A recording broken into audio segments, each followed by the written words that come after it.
Hi guys, Matt V's Movies back from another video, and today is kind of a special video. Given the opportunity to join a live stream on Video Tasties channel, Gareth over at Video Tasties.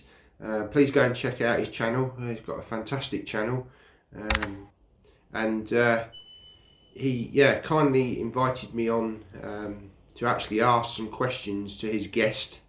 His guest being the Hollywood director Nicholas Meyer, whose work included Star Trek The Wrath of Khan and Star Trek The Undiscovered Country. And he was also involved with the writing of Star Trek The Voyage Home. A very well sort of established and well-known Hollywood director, and he's also writing books on Sherlock Holmes. So yeah, as I say, Gareth very kindly took my questions and actually invited me on to actually ask in person on the stream. So really do appreciate that, Gareth. Really, thank you very much for doing that. So what I've done is he kindly sent me the video, and I've kind of edited it down to the sections that I actually asked. The first being a question on Sherlock Holmes. So the first part of the video is kind of Nicholas Meyer responding to that question. And then the second part of the interview was me actually asking him a couple of questions on the Star Trek films and his responses to those. Now, fellow YouTuber AJ at AJ's Movie Place, he also had the opportunity to ask some questions to Nicholas Meyer as well, and he's put out a video showing his sort of segment of that interview. So go and check that out. And please go and check out Video Tasties' full interview. It goes on for about an hour and a half, and it's a fascinating conversation listening to Nicholas Meyer's thoughts on Hollywood films that he's produced and directed, and then obviously his sort of passion about Sherlock Holmes. It was really fascinating and interesting to sort of hear his thoughts and for him to answer the questions. So yeah, I've got really quite a special thing to be part of, and so I can't thank Gareth enough for allowing me to be part of the interview. So hope you enjoy the next segment of the video, which is going to be sort of talking to Nicholas Meyer. Hope you enjoy. Who's your favourite actor to play the role of Sherlock Holmes? And his is Basil Rathbone, for which you yes, a little bit of a hand of the Baskervilles with Rathbone. You are not a fan of Mr Rathbone's portrayal. Well, let me defend myself slightly. I think Basil Rathbone would have been a great Sherlock Holmes had he ever had the chance. My point is, I don't think he was ever properly given the chance. And I'll give you the simplest example. This idea of Watson as a buffoon makes no sense to me. Why does a genius hang out with a jerk? I don't understand the relationship. And I don't understand. And when I read Doyle, and I am a Doyle purist, I almost have never seen a Sherlock Holmes movie that I've ever liked. I like the 7% Solution, yes, and I love Nicole Williamson. But I am not. I'm more crazy about. Have you got a mouse loose on the flight deck? I think it's my son. He's crying. So, can you excuse me? Sure. Yeah, can you excuse me? You just carry on. I'll be right back. Sorry about this. Oh, what's the matter? Where's Mommy? Anyway, I don't know if anybody's listening, but I'll just continue soliloquizing. I like my Doyle pretty much on the page. I like imagining Holmes. And again, as I say, if you're shackled with Nigel... Come say hello. Come and say hello. Yeah. My wife just had to nip to her mother's and he doesn't want to be alone. Oh, you should stay. You should stay with us. Do you want to stay here a minute? Yeah. All right, you sit on my lap, and then I'll ask some questions. Anyway, that was my whole. That was at least Right. enough of my spiel. There are a lot of people who've played Holmes. My God, there are more Holmes movies than there are anything else. Yeah. But I think it's very hard to capture in their entirety what that relationship is, what the voice of Watson, who is, after all, in most cases, the narrator of Sherlock Holmes, these adventures. And Nigel Bruce, that just doesn't track for me at all. I liked an English actor named Ronald Howard. Okay. And I liked H. Marion Crawford as Watson in a British television series, which I liked. Okay. I liked Peter Cushing as Holmes. Oh yeah. Hound of the Baskervilles. I like Jeremy Brett, of course. I love Michael Caine in Without a Clue. I was hoping you'd seen that because I do enjoy that one. Oh, I just love it. Where Sherlock is the dummy and Watson is the smart one. Dr. Watson, prime doctor.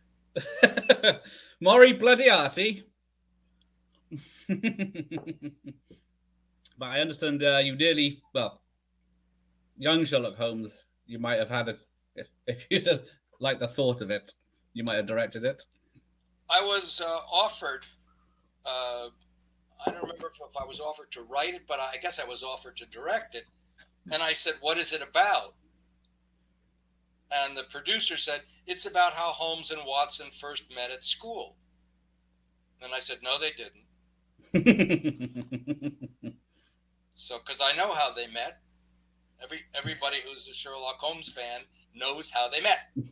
They met at St. Bartholomew's Hospital when young Stanford brought Watson to St. Bart's to meet a guy who was looking for a roommate.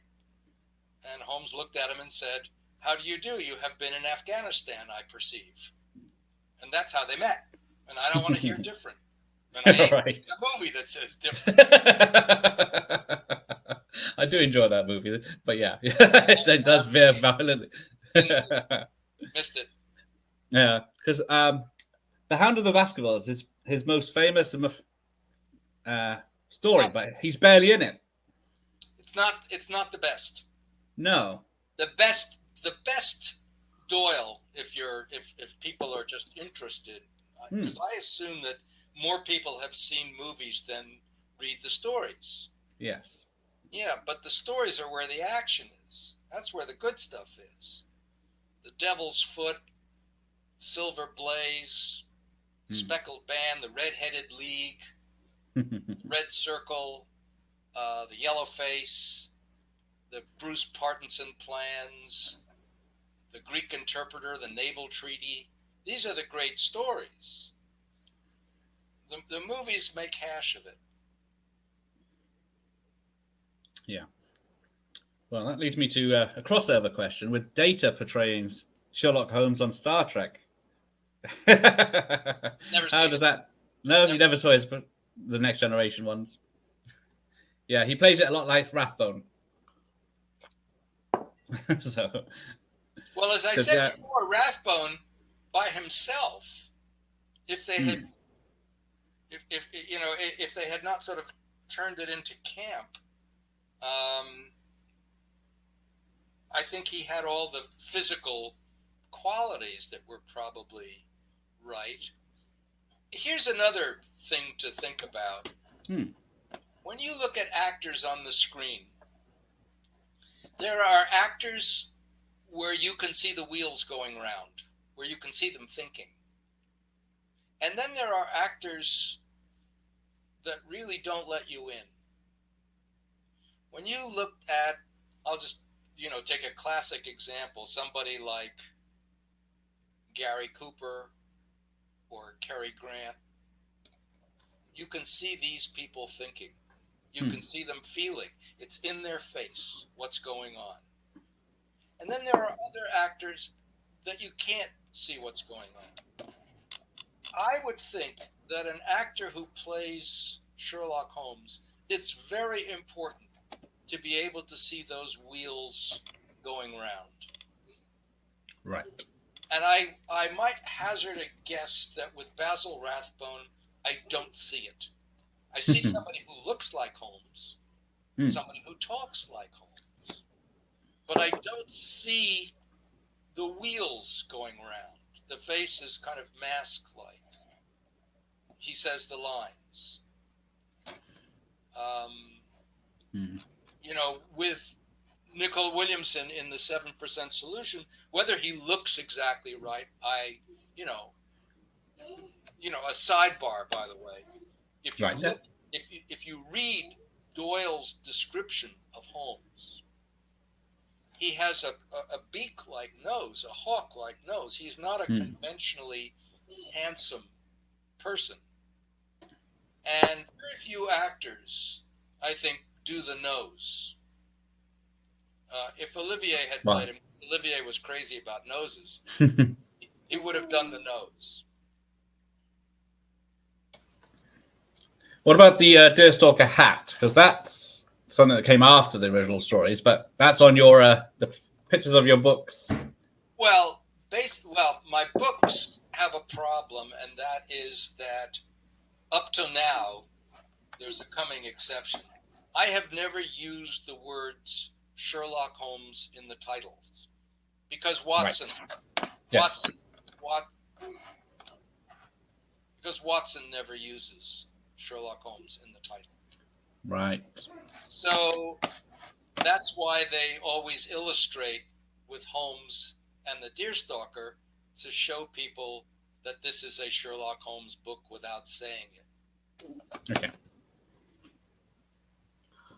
Yeah.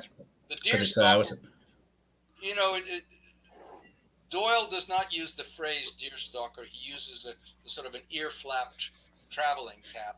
And Sidney Paget, who was the illustrator of the first, not the first illustrator, but the one who really sort of put him over the top in Strand magazine, Sidney Paget gave him the Deerstalker. Right.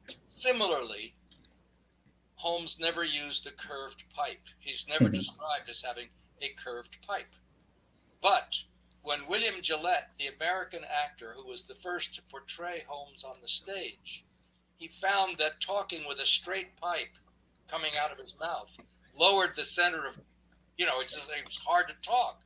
But if he used a curved pipe, then that was easier. And then the American artist, Frederick Dorr Steele, who illustrated the American editions of Sherlock Holmes, he took Gillette as his model and incorporated the curved pipe. Joining us at the moment is a Star Trek fan, Matt V Movies, who's got a couple of questions, if that's all right. Fire away, Gridley. There he is. Hi, Matt. Hi there. Hello. How are you? I'm all right. Yeah. Good to meet you both. Yeah. So, I've got a couple of questions. The first one is sort of really about, if you had the opportunity to direct another Star Trek film, would that be of interest to you? It depends what it's about. Okay. Is the short answer. I was offered, for example, to direct Star Trek 3 at the time. Okay. And I said, what's that about? And they said, well, it's about Spock comes back to life. And I said, resurrection. Resurrection? You don't know how to do resurrection. I am working now with Paramount on a forthcoming podcast series that I'm going to adapt from a bunch of Star Trek scripts that I wrote about, 8 years ago. And it's called Star Trek Con CD Alpha 5. And it's going to be a bunch of radio plays about Khan during the 15 years that he was marooned on CD Alpha 5. And I really liked those scripts, and I expect that the radio play is going to be pretty gratifying. If I have anything to say about it. So have you directed, or would you like to direct any other science fiction films? Does that genre interest you? I'm not interested in genres. I'm interested in stories. If Okay. the, and we're to paraphrase Polonius, I don't care if it's comical, tragical, pastoral, historical, comical, doesn't matter. I just want it to be a good story. And somebody said, well, what's your definition of a good story? And I said, my definition is that once you've heard my story, you understand why I wanted to tell it. Yeah, makes sense. Yeah.